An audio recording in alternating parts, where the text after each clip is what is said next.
नमस्कार, the week of show में आप सभी का स्वागत है। मैं दिव्या हाजिर हूं इस हफ्ते के सारे सियासी ड्रामों की फिल्म लेकर। तो चलिए करते हैं शुरुआत।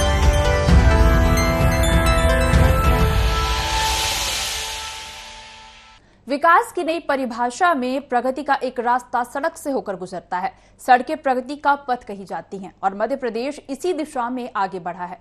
मध्य प्रदेश को एक साथ 10,000 करोड़ की लागत वाली नई सड़कों की सौगात मिली है। जबलपुर और भोपाल में दो अलग अलग कार्यक्रमों में केंद्रीय सड़क परिवहन और राजमार्ग मंत्री नितिन गडकरी और मुख्यमंत्री डॉक्टर मोहन यादव ने इन सड़कों का लोकार्पण और शिलान्यास किया। जबलपुर के वेटनरी कॉलेज ग्राउंड पर आयोजित कार्यक्रम में 2,327 करोड़ और भोपाल में 8,038 करोड़ के विकास कार्यों का लोकार्पण शिलान्यास हुआ। विकास की नई परिभाषा में प्रगति का एक रास्ता सड़क से होकर गुजरता है।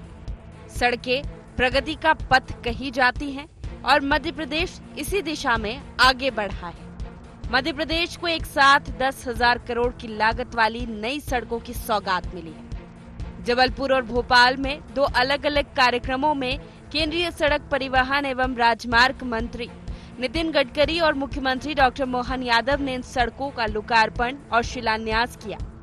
जबलपुर के वेटरनरी कॉलेज ग्राउंड पर आयोजित कार्यक्रम में 2,327 करोड़ और भोपाल में 8,038 करोड़ के विकास कार्यों का लोकार्पण शिलान्यास हुआ।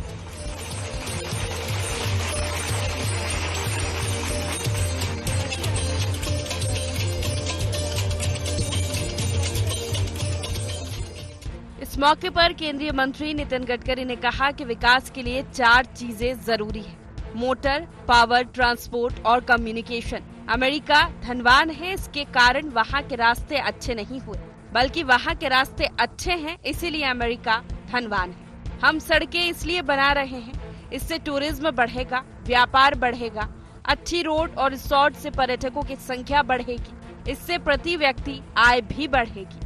अगर विकास की गति हमें बढ़ानी है तो 4 चीजें बहुत ही आवश्यक है, जिसके सिवा विकास संभव नहीं है। उनमें से water, power, transport and communication. America धनवान है, इसके कारण अमेरिका के रास्ते अच्छे नहीं हुए, तो अमेरिका के रास्ते अच्छे हुए, इसके कारण अमेरिका धनवान हुई। और इसलिए मुझे विश्वास है कि जो मध्य प्रदेश में रोड बन रहे हैं, टनल बन रही है, ब्रिजेस बन रही है, इसके कारण मध्य प्रदेश में उद्योग व्यवसाय में बढ़ोतरी आएगी। मध्य प्रदेश में किसानों का एक्सपोर्ट बढ़ेगा, मध्य प्रदेश में टूरिज्म बढ़ेगा। अच्छे रोड होंगे, अच्छे रिसोर्ट होंगे, अच्छे रेस्टोरेंट होंगे, तो निश्चित रूप से पर्यटकों की संख्या बढ़ेगी। गडकरी ने दावा किया कि 2024 तक मध्य प्रदेश का national highway road network America के बराबर होगा। तो वहीं मध्य प्रदेश में कांग्रेस सरकार के समय की सड़कों की चर्चा करते हुए उन्होंने तंज भी कसा। मध्य प्रदेश के लोग कहते थे कि नागपुर के हवाई अड्डे पर उतरने के बाद जब हम छिंदवाड़ा की तरफ जाते हैं, मध्य प्रदेश की तरफ जाते हैं, तो नागपुर के रोड पर नींद लग जाती थी और जब नींद खुल जाती थी तो समझ लेना मध्य प्रदेश आ गया है। इस प्रकार की परिस्थिति मध्य प्रदेश में थी। पर आज मुझे खुशी है कि मध्य प्रदेश का नेशनल हाईवे का रोड नेटवर्क काफी अच्छा हो रहा है। हम करीब 3 लाख करोड़ रुपए के 2024 समाप्त होने तक कार्य पूरे करेंगे। मैं आप सबको यह विश्वास दिलाना चाहता हूं कि 2024 जब समाप्त होगा तो मध्य प्रदेश का नेशनल हाईवे का रोड नेटवर्क अमेरिका के बराबर होगा। इस मौके पर सीएम डॉक्टर मोहन यादव ने कहा कि 10,000 करोड़ से ज्यादा के विकास कार्य कोई मामूली बात नहीं। सीएम ने कहा कि मध्य प्रदेश में सड़कों का जाल बिछा है, हम प्रदेश को और ऊंचाइयों पर ले जाएंगे। 10,000 करोड़ के काम कोई मामूली बात नहीं होती और बहुत सहजता के साथ हमारे लिए दिन भर से विकास के मामले में और नए आइडिया, जितनी बार बैठो, जितनी बार बात करो, माननीय नितिन जी गडकरी, अगर राजमार्ग बनते हैं तो निश्चित रूप से राष्ट्रीय स्तर पर हमारी अपनी क्षेत्र की विभिन्न प्रकार की गतिविधियां बहुत तेजी से बढ़ाई जा सकती है। उधर कांग्रेस ने इसे सरकार नहीं, जनता से पैसे वसूल कर जनता को दी गई सुविधा बताया है।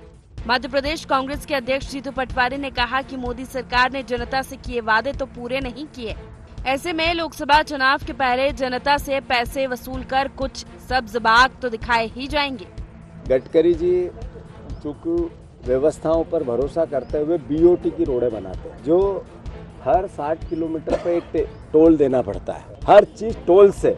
उसका नाम है नितिन गडकरी। तो इधर सरकार जीएसटी से केंद्र का बजट बनाती है, सरकार को अर्थ की मदद करते हैं आम आदमी, जो जीएसटी के माध्यम से खाना खाते हैं, नाश्ता करते हैं, उसमें से निकल के जाता है। तो वो जनता से ज्यादा पैसा ले रहे हैं और फिर वही जनता रोड पे चलती है तो फिर टोल से पैसे लेते हैं।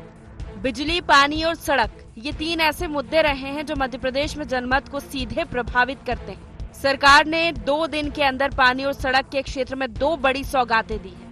पहले राजस्थान और एमपी के बीच की 75,000 करोड़ लागत वाली Parvati Kalisindh river link project को मंजूरी और अब 10,000 करोड़ की सड़कों की सौगात मध्य प्रदेश को मिली है। अब देखना ये है कि भाजपा को इसका कितना चुनावी फायदा मिलता है। Bureau report, IND24। Madhya Pradesh में लोकसभा चुनाव की बिसात बिछ गई है। चुनाव की तारीखों का ऐलान भले न हुआ हो, दोनों पार्टियों ने चुनावी गोटियां बैठानी शुरू कर दी हैं। बीजेपी क्लीन स्वीप यानी कि प्रदेश की 29 में से सभी 29 लोकसभा सीट जीतने का लक्ष्य लेकर चल रही है। उसने गांव चलो अभियान शुरू कर रखा है, जिसमें मोदी सरकार के काम गिनाने बीजेपी कार्यकर्ता से लेकर मुख्यमंत्री तक गांव-गांव पहुंच रहे हैं। मध्य प्रदेश में लोकसभा चुनाव की बिसात बिछ गई है। चुनाव की तारीखों का ऐलान भले ही न हुआ हो, लेकिन दोनों पार्टियों ने चुनावी गोटियां बैठानी शुरू कर दी है। बीजेपी क्लीन स्वीप यानी कि प्रदेश की 29 में से सभी 29 लोकसभा सीट जीतने का लक्ष्य लेकर चल रही है। उसने गांव चलो अभियान शुरू कर रखा है, जिसमें मोदी सरकार के काम गिनाने बीजेपी कार्यकर्ता से लेकर मुख्यमंत्री तक गांव-गांव पहुंच रहे हैं। बीजेपी का टारगेट अपना वोट शेयर 10% बढ़ाने का है। बीजेपी सभी जीते बूथों पर वोट बढ़ाने और हारे बूथों को जीतने के लिए माइक्रो मैनेजमेंट पर काम कर रही है। उधर विधानसभा चुनाव की करारी हार के बाद भी कांग्रेस ने हौसला नहीं खोया। कांग्रेस भी लोकसभा चुनाव में पूरी ताकत झोंकने की तैयारी में है। कांग्रेस की कोशिश बीजेपी के मजबूत गढ़ों को तोड़ने की है। लोकसभा चुनाव के लिहाज से मध्य प्रदेश के राजनीतिक परिदृश्य पर गौर करें तो मध्य प्रदेश की 11 लोकसभाओं पर बीजेपी का 3 दशक से कब्जा। 5 लोकसभा सीट 35 साल से बीजेपी के कब्जे में है। 6 लोकसभा सीटों पर कांग्रेस का 28 साल से नहीं खुला खाता। अभी बीजेपी के पास 28, जबकि कांग्रेस के पास एकमात्र छिंदवाड़ा लोकसभा सीट। भोपाल, इंदौर, भिंड, विदिशा, दमोह में 1989 से बीजेपी का कब्जा। जबलपुर, सागर, बालाघाट, बैतूल, मुरैना, सतना में 1996 से बीजेपी का कब्जा। खजुराहो लोकसभा 2004 से और ग्वालियर लोकसभा 2009 से बीजेपी के कब्जे में। खरगोन, सीधी, टीकमगढ़ लोकसभा में 2009 से है बीजेपी का कब्जा। 2014 से होशंगाबाद, रीवा, मंडला, शहडोल, राजगढ़, देवास, उज्जैन, मंदसौर, धार, खंडवा सीट बीजेपी के कब्जे में। 2019 में गुना और रतलाम लोकसभा सीट पर भी बीजेपी ने जमा लिया कब्जा। मध्य प्रदेश की सिर्फ छिंदवाड़ा सीट लगातार कांग्रेस के कब्जे में है। इन मौजूदा राजनीतिक स्थितियों और रामलला की स्थापना, मोदी मैजिक, विधानसभा चुनाव में भारी बहुमतों से मिली जीत, डबल इंजन की सरकार के दम पर बीजेपी अपने क्लीन स्वीप के दावे पर अटल है। वहीं कांग्रेस का दावा है कि भाजपा की सच्चाई मध्य प्रदेश के लोग जान चुके हैं और अब उसकी काट की हांडी नहीं चढ़ने वाली। कांग्रेस मोदी और डॉक्टर मोहन यादव सरकार को चुनावी वादों पर घेर रही है। उसका दावा है कि दोनों सरकारों की वादा खिलाफी ही उसकी जीत का आधार बनेगी। भारतीय जनता पार्टी का संगठन माननीय देश के प्रधानमंत्री नरेंद्र मोदी जी के गले में 29 कमल की माला पिराने का संकल्प हमने लिया है और उसके लिए हमारे कार्यक्रम चालू हो गए हैं। गांव-गांव में भारतीय जनता पार्टी के नेता गांव चलो अभियान के तहत रुकने का काम कर रहे हैं। गरीब कल्याण के अंतर्गत किए हुए कार्य और विकास के किए हुए कार्यों को आधार बनाकर हम जनता के बीच में जन कल्याणकारी योजनाओं को लेकर गए हैं। मोदी की गारंटी और भाजपा पे भरोसा, इस सूत्र वाक्य के साथ हम जनता के बीच में जा रहे हैं। 29 की 29 सीटें मध्य प्रदेश की भारतीय जनता पार्टी यशस्वी हो जीते, ऐसी हमारे संगठन की संरचना में बन रही है। हमारे प्रदेश अध्यक्ष आदरणीय जीतू पटवारी जी द्वारा लोकसभा को लेकर जिस तरह तैयारी की जा रही है, सभी क्षेत्रों में सभाएं करना है, मीटिंग करना है, कार्यकर्ताओं के सामने सामंजस्य करना है, अच्छे कार्यकर्ता का चयन करने के लिए लोकसभा प्रभारी नियुक्त किए गए हैं, सारी चल रही है। जहाँ तक सवाल 29 का सवाल है तो 29 का भारतीय जनता पार्टी का अवश्य वो 30 सीट जीत जाए। उनके पास ईवीएम तो है, उनके पास बाकी तो कुछ है नहीं, जनता उनके साथ है नहीं, विधानसभा में आप देख ही सके। इसलिए ये बात को मान के चले, हम कम से कम 5 से 6 सीटों पर आज भी उससे आगे हैं, बढ़त है और हमारी कांग्रेस पार्टी को विजय मिलेगी। मध्य प्रदेश इन दिनों देश भर में भाजपा का सबसे मजबूत गढ़ बनकर उभरा है।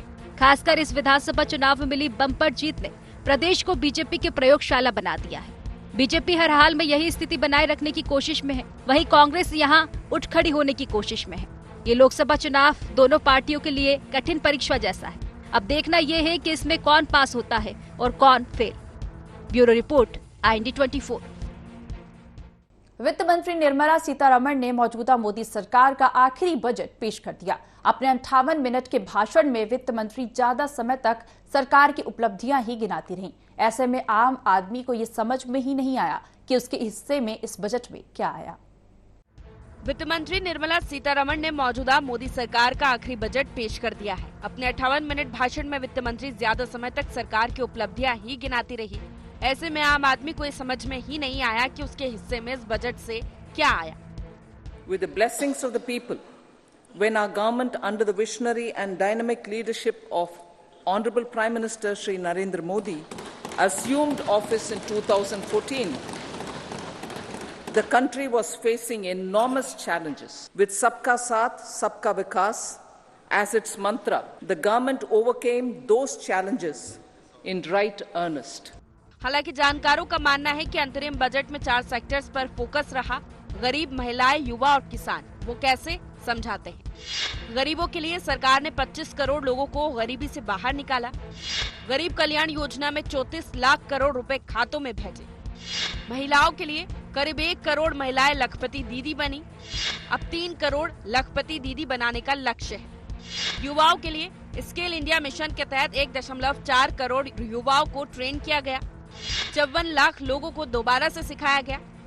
3000 नई IIT बनाई गई। उच्च शिक्षा के लिए 7 IIT, 16 IIIT, 7 IIM, 15 एम्स और 390 यूनिवर्सिटी स्थापित की। किसानों के लिए PM किसान योजना से 11.8 करोड़ लोगों को आर्थिक मदद मिली। बजट पेश होने के बाद PM मोदी ने कहा कि ये बजट विकसित भारत के युवा, गरीब, महिला और किसान पर आधारित है। देश के निर्माण का बजट है। इसमें 2047 के भारत की नींव को मजबूत करने की गारंटी है।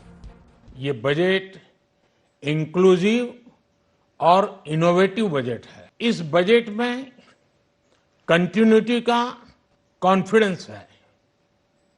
ये बजट विकसित भारत के 4 स्तंभ युवा, गरीब, महिला और किसान सभी को एम्पावर करेगा।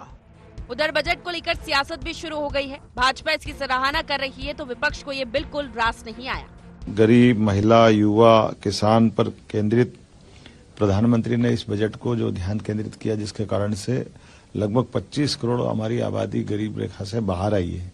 ये बहुत बड़ा एक तरह से उपलब्धि है और उसी प्रकार से ये जो देश की दुनिया की चौथी अर्थव्यवस्था के रूप में भारत परिवर्तित हुआ है और आने वाले समय में ये जो नया टेन्योर आएगा, इसमें तीसरी अर्थव्यवस्था का जो उनका संकल्प है, उसका पूरा बेस दिखाई दे रहा है। केंद्रीय अंतरिम बजट जो आज पेश हुआ है, निर्मला सीतारमण जी ने पेश किया है।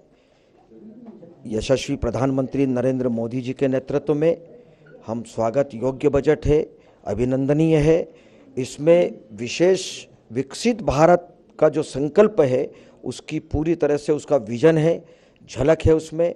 $5 ट्रिलियन की अर्थव्यवस्था का जो लक्ष्य है, उसका भी समावेश इसमें है। ये बजट दुनिया की सबसे तेजी से बढ़ती अर्थव्यवस्था का ये बजट है और आने वाला 2047 तक भारत को विकसित भारत बनाने का ये बजट है। और इस बजट में GDP की नई परिभाषित की गई है। मोदी जी ने देश के अमृत काल के फाउंडेशन रखने की दिशा में जिस विजन और रोड मैप के साथ काम किया है, उसी रोड मैप को चरितार्थ करता हुआ यह बजट आदरणीय निर्मला सीतारमण जी ने पेश किया है और भारत को 2047 में विकसित राष्ट्र बनाने का रोड मैप कैसा होगा, किस स्ट्रेटजी, किस रणनीति के तहत हम आगे बढ़ेंगे आने वाले 2 दशकों में, इसके लिए रोड मैप जुलाई के पूर्ण बजट में वो प्रस्तुत करने जा रही है। बजट तो पूरी तरह से फेल और निराशाजनक है। इस बजट में महंगाई कम करने के लिए कोई उल्लेख नहीं है। इस बजट में बेरोजगारी कम करने के लिए कोई उल्लेख नहीं है। इस बजट में युवाओं के लिए कोई उल्लेख नहीं है, इस बजट में माता बहनों के लिए कोई उल्लेख नहीं है, इस बजट में किसानों के लिए कोई उल्लेख नहीं है। मतलब आप ऑल ओवर देखें आप तो ये बजट पूरी तरह से निराशाजनक है। लोकसभा चुनाव के परिप्रेक्ष्य में जिस तरह की परिस्थितियां निर्मित हैं, उसके बाद जो बजट आया है वो एक आंतरिक बजट है। आंतरिक बजट में जिस तरह की घोषणा होना चाहिए या राहत दिए जाना चाहिए, ऐसा कुछ लगा नहीं। मध्यम वर्ग के व्यक्तियों के लिए तो कहीं कुछ राहत ही नहीं आई। मध्यम वर्ग चाहे कर्मचारी हो चाहे कोई हो, ना आयकर की सीमा बढ़ाई गई है, ना किस तरह की जीएसटी में छूट दी गई है, ना और दूसरा टैक्सेशन दिया गया है। यहाँ तक स्थिति है कि अभी कॉमर्शियल सिलेंडर गैस पे 14 रुपये बढ़ा दिए हैं, आगे और दूसरी स्थिति भी बढ़ सकती है। तो आम जनता, खासकर मध्यम वर्ग का जो आदमी है, वो तो अपने आप ठगा हुआ महसूस चल रहा है। दरअसल ये मोदी सरकार का अंतरिम बजट है। कुछ ही महीनों के अंदर लोकसभा के चुनाव है। ऐसे में सरकार का फोकस नई घोषणाओं से ज्यादा अपनी उपलब्धियों पर रहा। वहीं आम आदमी पर कोई भार नहीं पड़ने दिया गया। टैक्स स्लैब में कोई बदलाव नहीं किया। बजट में कुछ भी सस्ता या महंगा नहीं हुआ। इसीलिए क्योंकि 2017 में लागू किए गए जीएसटी के बाद से बजट में केवल कस्टम ड्यूटी, एक्साइज ड्यूटी को बढ़ाया या घटाया जाता है, जिसका असर गिनी चुनी चीजों पर पड़ता है। अब देखना ये है कि जनता इस बजट को किस रूप में लेती है। Bureau report, IND24। Madhya Pradesh फिर एक चुनावी संग्राम के लिए तैयार है। लोकसभा चुनाव की तैयारियां शुरू हो गई हैं। विधानसभा चुनाव में मिली बड़ी जीत से उत्साहित भाजपा लोकसभा में क्लीन स्वीप के प्लान पर चल रही, वहीं कांग्रेस इसे बीजेपी का अहम बता रही है। देखिए रिपोर्ट। मध्य प्रदेश फिर एक चुनावी संग्राम के लिए तैयार है। लोकसभा चुनाव की तैयारियां शुरू हो चुकी है। विधानसभा चुनाव में मिली बड़ी जीत से उत्साहित भाजपा लोकसभा में क्लीन स्वीप के प्लान पर चल रही है। बीजेपी की 3 और 4 फरवरी को प्रदेश कार्यालय में भी बड़ी बैठक है, जिसमें संगठन महासचिव PL संतोष की मौजूदगी में चुनावी रणनीति तय होगी। भाजपा का मिशन क्लीन स्वीप, सभी 29 सीट जीतने का प्लान, हर वोटर तक पहुंच के लिए गांव चलो अभियान, हर बूथ पर 10% वोट शेयर का लक्ष्य, मुख्यमंत्री से लेकर कार्यकर्ता तक मैदान में, मोदी और मोहन सरकार के गिनाए जा रहे काम। हालांकि बीजेपी का ये प्लान इतना आसान नहीं दिखता, क्योंकि भाजपा ने विधानसभा में भले ही बड़ी जीत हासिल की हो, विधानसभा चुनाव में ही वो 9 लोकसभा सीटों पर कांग्रेस से पीछे रही। यही वजह है कि विधानसभा चुनाव की करारी हार के बाद भी नए तेवर और कलेवर वाली कांग्रेस भी लोकसभा चुनाव में पूरा जोर लगा रही है। कांग्रेस लोकसभा चुनाव में बीजेपी का विधानसभा वाला फॉर्मूला अपना रही है। वो अपने दिग्गजों को चुनावी मैदान में उतारने की तैयारी में है। साथ ही लंबे अरसे से हार रही सीटों पर इसी महीने उम्मीदवार तय करने जा रही है। कांग्रेस की तैयारी, इस महीने के आखिरी में उम्मीदवार घोषित करने की तैयारी। अपने सभी बड़े नेताओं को भी चुनाव लड़ाने की तैयारी में है कांग्रेस। 3 फरवरी को प्रदेश कार्यालय में कांग्रेस की बड़ी बैठक। सभी 29 लोकसभा सीटों के लिए बनेगा नामों का पैनल। 29 कोऑर्डिनेटर ने लोकसभा क्षेत्रों का दौरा कर तैयार की है रिपोर्ट। कांग्रेस नेताओं का दावा है कि 3 फरवरी की बैठक में लोकसभा चुनाव की पूरी रणनीति तय कर ली जाएगी। तो 3 तारीख को लोकसभा की जो कोऑर्डिनेटर गए हैं, उनकी रिपोर्ट के साथ चुनाव समिति जो हमारी, उसकी मीटिंग होगी और उसी संदर्भ में हमारी स्क्रीनिंग कमेटी की पूरी समिति 3 तारीख को आएगी।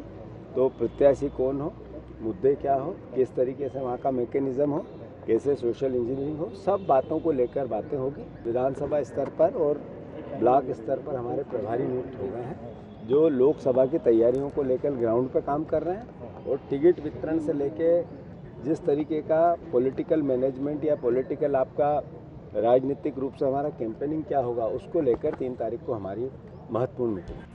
कांग्रेस का दावा कुछ भी कहे, मध्य प्रदेश में फिलहाल उसकी डगर आसान नहीं दिखती। वजह है 9 सीटें ऐसी है जहां कांग्रेस 7 से ज्यादा बार से हार रही है। इंदौर, भोपाल और भिंड लोकसभा सीटों पर कांग्रेस लगातार 9 चुनाव हारी है। दमोह लोकसभा सीट कांग्रेस लगातार 8 बार से हार रही है। जबलपुर, सतना, सागर, मुरैना और बैतूल सीट पर 7 बार से हार रही कांग्रेस। बालाघाट में लगातार 6 चुनाव से कांग्रेस हार रही है। ग्वालियर, खजुराहो में पिछले 4 चुनावों से कांग्रेस हारती आ रही है। सीधी, खरगोन में लोकसभा में कांग्रेस 3 बार से हार रही है। होशंगाबाद, राजगढ़, देवास, मंदसौर, धार, शहडोल, खंडवा, मंडला, उज्जैन कांग्रेस लगातार 2 बार से हार रही है। शायद यही वजह है कि कांग्रेस की चुनावी तैयारियों पर भाजपा तंज कस रही है। भाजपा का कहना है कि कांग्रेस कितनी भी कोशिश कर ले, उससे उठा जनता का भरोसा अब लौटने वाला नहीं है। भाजपा का फार्मूला है कार्यकर्ता, भाजपा का फार्मूला है डबल इंजन की सरकार की योजनाएं, विकास, सुशासन, जन कल्याण, जो गरीब कल्याण की योजना है वो, तो ये कांग्रेस का फार्मूला हो ही नहीं सकता। कांग्रेस का फार्मूला है आपस में गुटबाजी, टांग खिंचाई, गाली गलौज, जूतम पैजार। कांग्रेस का फार्मूला है टुकड़े टुकड़े गैंग को राजनीतिक संरक्षण देना। कांग्रेस का फार्मूला है हिंदुत्व का विरोध करना। कांग्रेस का फार्मूला है कि देश की अस्मिता को लगातार चुनौती देना। मध्य प्रदेश में ये लोकसभा चुनाव बीजेपी और कांग्रेस दोनों के प्रदेश नेतृत्व का परफॉर्मेंस टेस्ट होगा।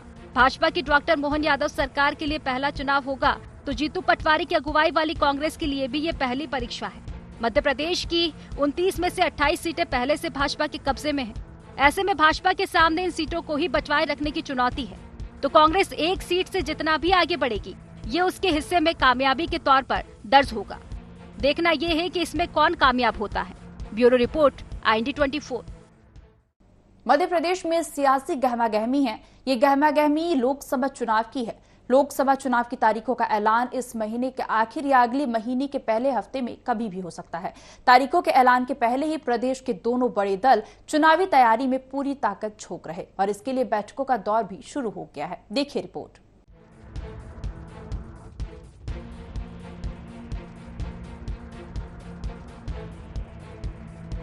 मध्य प्रदेश में सियासी गहमागहमी है। ये गहमागहमी लोकसभा चुनाव की है। लोकसभा चुनाव की तारीखों का ऐलान इस महीने के आखिरी या अगले महीने के पहले हफ्ते में कभी भी हो सकता है। तारीखों के ऐलान के पहले ही प्रदेश के दोनों बड़े दल चुनावी तैयारियों में पूरी ताकत झोंक रहे हैं और इसके लिए बैठकों का दौर भी शुरू हो चुका है। बीजेपी अपना वोट शेयर 10% करने और सभी 29 सीट जीतने का लक्ष्य बनाकर चल रही है। इसके लिए वो इसी महीने से चुनावी अभियान शुरू करने की तैयारी में है। इस सिलसिले में बीजेपी में बैठकों का दौर शुरू हो गया है। पार्टी के राष्ट्रीय संगठन महामंत्री BL संतोष, MP के लोकसभा चुनाव प्रभारी महेंद्र सिंह, सह प्रभारी सतीश उपाध्याय और MP बीजेपी के तमाम पदाधिकारियों की मौजूदगी में चल रही सिलसिलेवार बैठकों में बीजेपी लोकसभा चुनाव की रणनीति तय कर रही है। बीजेपी इसी महीने से PM मोदी, गृह मंत्री अमित शाह, पार्टी के राष्ट्रीय अध्यक्ष JP नड्डा, रक्षा मंत्री राजनाथ सिंह जैसे बड़े नेताओं की सभाएं कराने की तैयारी में है। पार्टी ने अपनी नई रणनीति के तहत लोकसभा क्लस्टर के प्रभारियों में बदलाव किया। अब कोई भी नेता अपने गृह क्षेत्र का प्रभार नहीं देखेगा। नई व्यवस्था के तहत डॉक्टर नरोत्तम मिश्रा को सागर, भूपेंद्र सिंह ग्वालियर, कैलाश विजयवर्गीय जबलपुर, विश्वास सारंग उज्जैन, जगदीश देवड़ा इंदौर, राजेंद्र शुक्ल भोपाल, प्रहलाद पटेल रीवा का प्रभार देखेंगे। लोकसभा को लेकर के हमारी रचना जो बनी है, आज चुनाव का आगाज प्रत्येक बूथ पर 10% वोट बढ़ाने के संकल्प के साथ पूरे लोकसभा में 2019 में 58% वोट हमें मिला था। इस बार 10% एवरेज वोट बढ़ा करके 68 से 70% ले जाने का संकल्प भारतीय जनता पार्टी का है। हमारी सरकार माननीय प्रधानमंत्री मोदी जी के नेतृत्व में मध्य प्रदेश के अंदर आज हमारे मुख्यमंत्री माननीय मोहन यादव जी के नेतृत्व में जो काम लगातार हम गरीब कल्याण की योजनाओं के साथ मैदान में उतरे, तो उन हितग्राहियों के साथ जो हमारी ताकत है, संगठन तंत्र के साथ और माननीय प्रधानमंत्री मोदी जी के नेतृत्व में 29 की 29 सीटें जीतने का हमारा संकल्प है। उधर कांग्रेस भी चुनावी तैयारियों में पीछे नहीं है। कांग्रेस में भी प्रदेश संगठन के साथ केंद्रीय नेतृत्व भी चुनावी मोर्चे पर आ डटा है। कांग्रेस में भी लोकसभा चुनाव के लिए सिलसिलेवार बैठकों का दौर शुरू हो गया है। कांग्रेस का फोकस फिलहाल प्रत्याशियों के चयन पर है। स्क्रीनिंग कमेटी ने इस पर काम शुरू कर दिया है। MP की 29 लोकसभा सीटों के लिए नियुक्त समन्वयकों से फीडबैक लिया जा रहा है। इनसे चर्चा के उम्मीदवारों के नामों की लिस्ट बंद लिफाफे में दिल्ली जाएगी। कांग्रेस आधी सीटों पर युवा चेहरों को और बाकी पर बड़े नेताओं को चुनाव लड़ाने की तैयारी में दिखाई दे रही है। कांग्रेस के राष्ट्रीय नेता राहुल गांधी अगले महीने यानी कि मार्च में अपनी भारत जोड़ो न्याय यात्रा लेकर मध्य प्रदेश से गुजरेंगे। पार्टी उनकी यात्रा के जरिए माहौल बनाने की तैयारी में है। मध्य प्रदेश में 29 लोकसभा की सीटें हैं। इसमें से 14-15 पे युवा चेहरों को उतारा जाए और 14-15 सीट पे सीनियर लीडर को उतारा जाए। एक बड़ा तालमेल करके एक ऐसी सूची बनाई जाए जिससे सुखद अनुभूति भी हो, युवा को भी बुरा न लगे, सीनियर लीडरशिप को बुरा न लगे और तालमेल करके उन चेहरों को आगे लाए जो चुनाव जीत सके। मध्य प्रदेश की 29 में से 28 लोकसभा सीटों पर भाजपा का कब्जा है। विधानसभा चुनाव में भी उसे बम्पर जीत मिली है, लेकिन विधानसभा चुनाव के परिणाम के आधार पर ही देखें तो छिंदवाड़ा सहित 10 लोकसभा सीटें ऐसी है जहां के विधानसभा चुनाव में भाजपा पीछे रही। इसलिए भाजपा 10% वोट शेयर करने के साथ सभी 29 सीट जीतने की रणनीति पर काम कर रही है। वहीं कांग्रेस की पूरी कोशिश है कि वो किसी भी तरह भाजपा के चुनावी अश्वमेध को रोकने के साथ उसके कब्जे से कुछ किले वापस ले सके। देखना ये है कि इसमें कौन कितना कामयाब होता है। Bureau report, IND 24। हमारे इस खास पेशकश द वीक ऑफ शो में फिलहाल इतना ही। आप बने रहिए IND 24 के साथ। नमस्कार।